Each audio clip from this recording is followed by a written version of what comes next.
up for them to, they were angry about the way they were treated and the names that they were being called.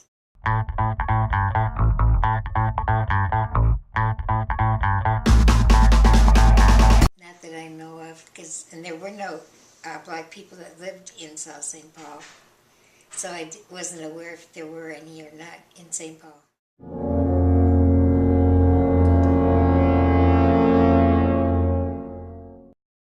100 yards away, and that's why we had the men up on the roof with their rifles trying to protect us, because they were coming closer and closer.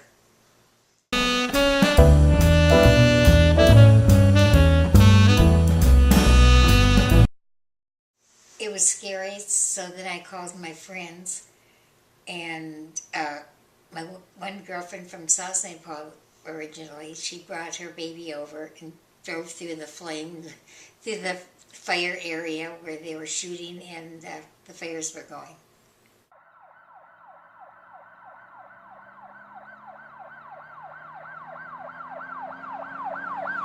We could see the flames up, and the smoke in the sky, but as far as feeling the flames, no, we never got close enough that where we had to feel we had to evacuate our home.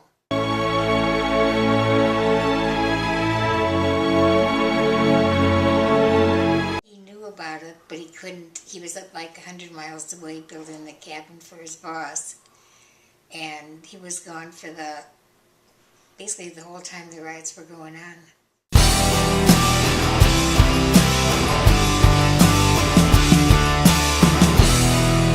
It took a long time before everything really got back. For us, it didn't take long, but for the Watts itself, because most of it was burned down, the whole area, and they had to find new housing and things like that for them.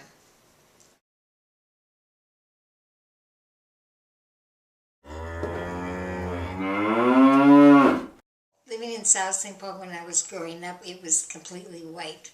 There were no black people or Mexicans even. And so when I moved to California, it was a lot different for me. They still had their communities where they were by themselves. The blacks were in Watts and Compton, and the Japanese were all in Gardena. And then slowly everybody started, after the riots, they started moving in different directions and mingling with everybody else. Which was good.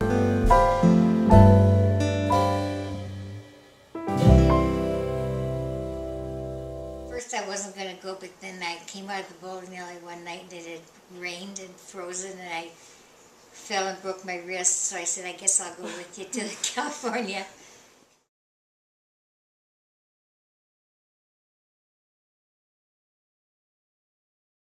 That was a fun trip, and very different. I didn't even get out of South St. Paul before I got stopped by the police because we had a little trailer hooked up to us, but they didn't hook up the brake lights.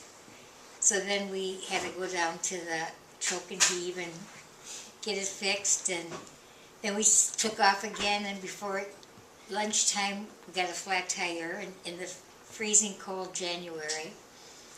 But truck driver was nice enough to stop and change it for us.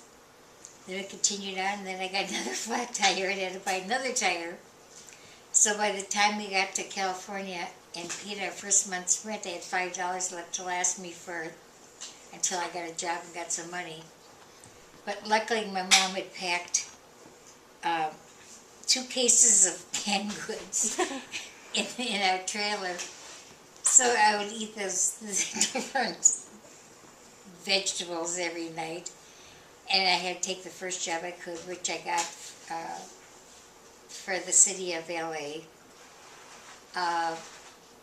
Kind of wasn't honest about it. I broke my right arm, and so when I took the test, the lady said she felt sorry for me because I broke my right arm. I didn't tell her I was left-handed, so but I got the job, and then I met my husband.